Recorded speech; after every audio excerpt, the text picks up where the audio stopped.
This morning we got two big jobs reports, one for Canada, one for the US. When I say this morning, it's Friday, October 6th, 3 in the afternoon as I do this.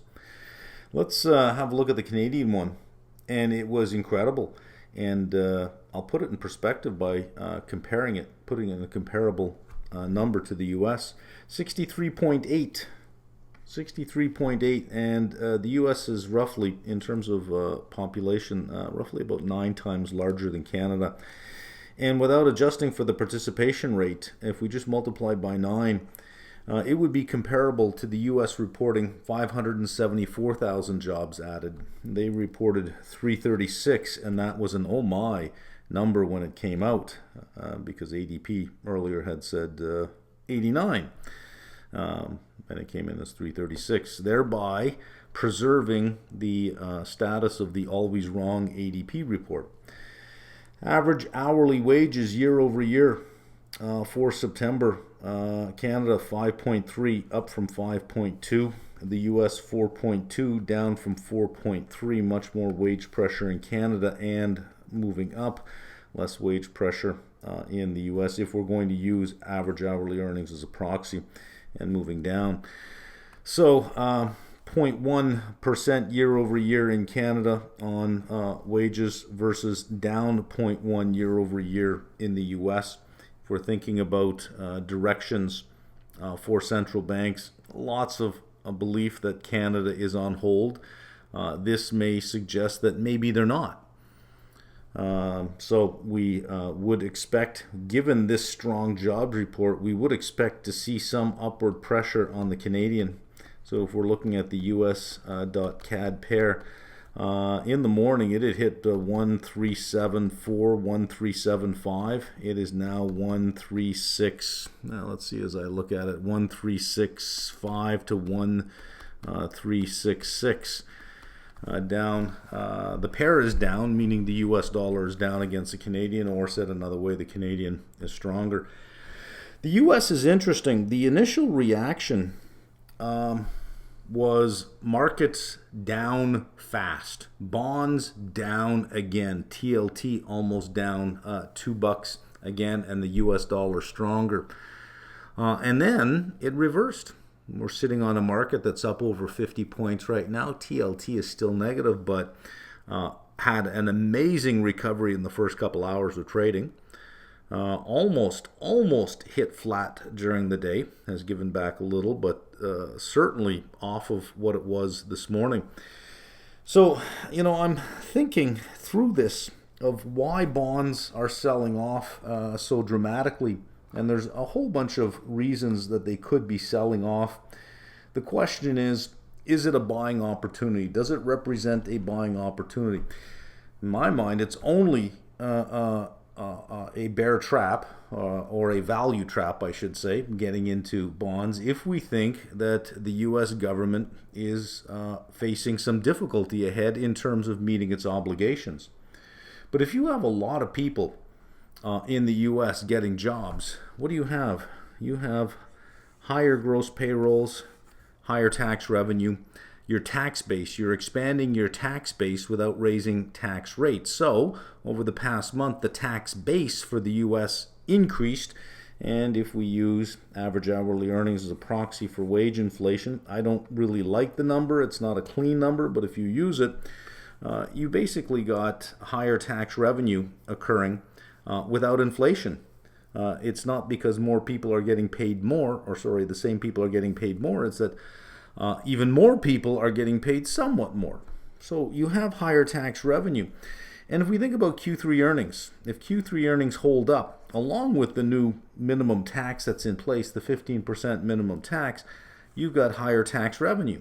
Higher tax revenue from employment, higher tax revenue from the economy. If the economy is adding this many jobs, you have that many more people going out in the economy and spending, and all of that money eventually finds its way back to retained earnings and corporations. Higher tax revenue, higher tax revenue. Also, if we think that there's going to be a shift over the next few years of national income towards labor. Labor is taxed at a higher rate than corporations and at a higher rate than capital. So if a share of the national income is shifting away from capital and corporate earnings to labor, labor is taxed higher. That is higher tax revenues. So if we're looking at the affordability of the debt in the U.S., you can either raise revenues or lower spending to fix that. Well, you have jobs reports that are saying, hey, here's some higher tax revenue.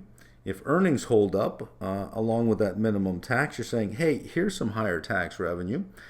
And if union strength continues and there is a shift of national income towards labor, you've got, you guessed it, higher tax revenue. So it seems to me that when you have 30-year yields, the 25, all the way from the 20 to the 30-year segment of the curve, this morning after the jobs report, some segments were yielding 5.25%, the 2048s, low coupon 2048s, and even the low coupon principal strips were 5.25, 5.26 this morning. It was incredible. So I bought more bonds this morning at a yield north of 5.2%. The bullish news for employment didn't end with just September.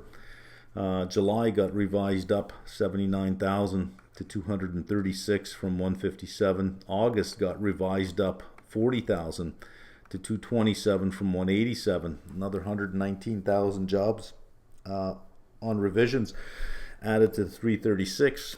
You're somewhat up about 450,000 on new information. ADP was 89 versus 336, thereby still cementing their reputation as being always wrong. Household versus establishment. Establishment we know is 336. Household says 86. Addition of 86,000. Unemployment rate at 3.8. Participation rate 62.8. Both of these flat month over month. From the establishment survey, only two categories showed job losses: IT negative 5,000 and temp workers negative 4.2. Every other category showed a gain.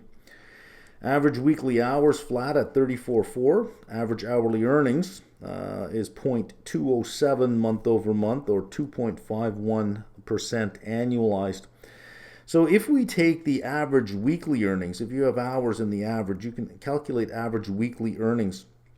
And you just multiply it by the incremental amount of people or jobs that were added, saying that the economy added 336,000 jobs is the same thing as saying that the economy added take-home or gross payrolls of 400 million, almost 400 million, which is 20.4 on an annualized basis, 24.4 billion in incremental income that is taxed and disposed of.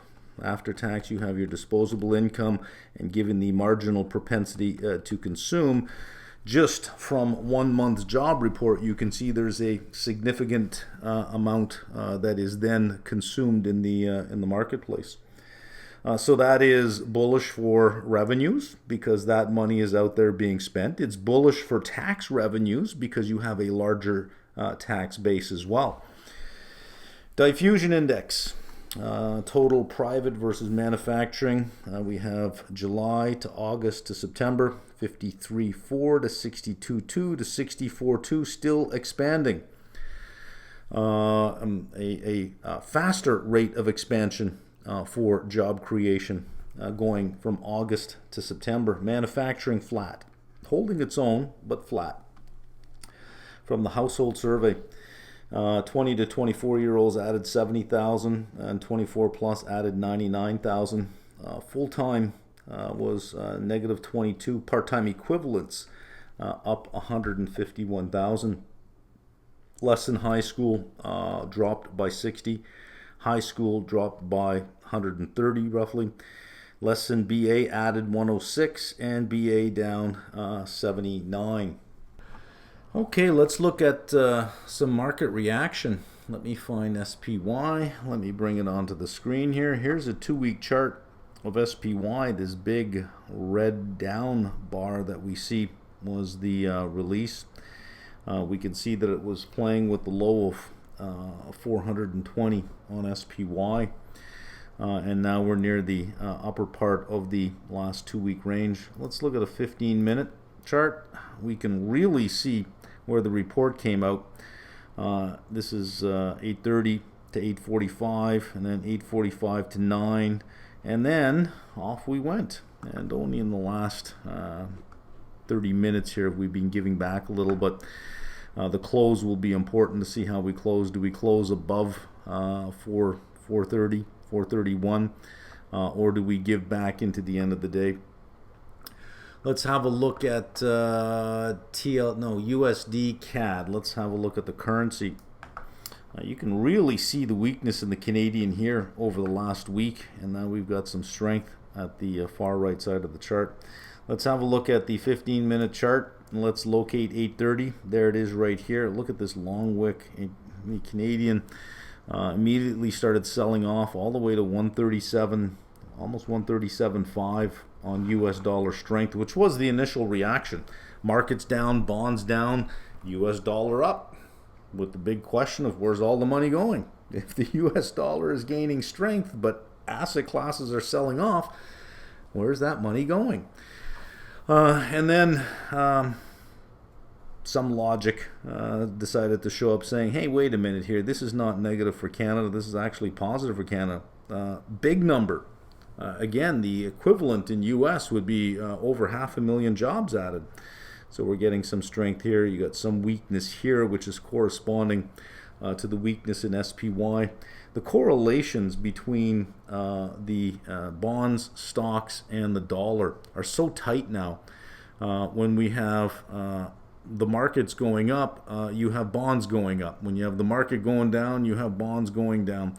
You have the US dollar strengthening or weakening depending on the direction. Everything right now is tied to the interest rate because all those three things are moving purely based on interest rate expectations.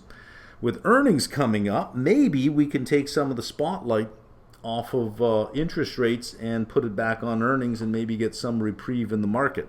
I don't know. Let's look at TLT. When I say I don't know, in previous cycles, I would say there's a high probability this would happen or that would happen. But we're in the oddest market there is. You have two big forces going on. You have the forces of inflation and the Fed saying higher for longer, and then you have the economy showing up saying we're still standing, we're still good, and we're still strong. So it's on one hand you're looking at that saying, well, that's good, but on the other hand you're saying, yeah, but higher rates for longer. Which one is going to dominate my trading for the day? Here's TLT.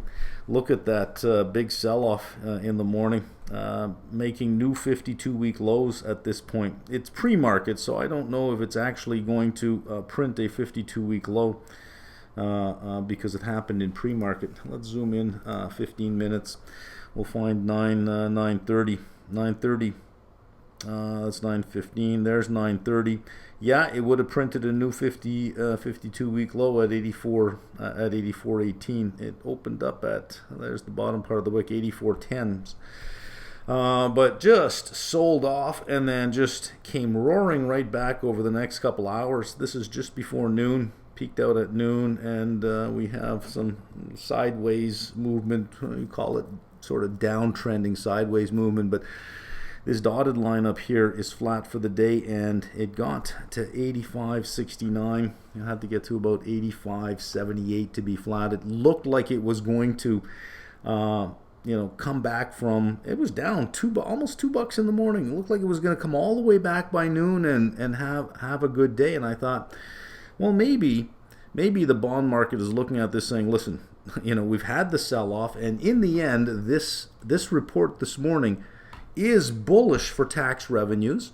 And if we have this many people with that much more money going out in the economy and spending, maybe earnings will come in okay.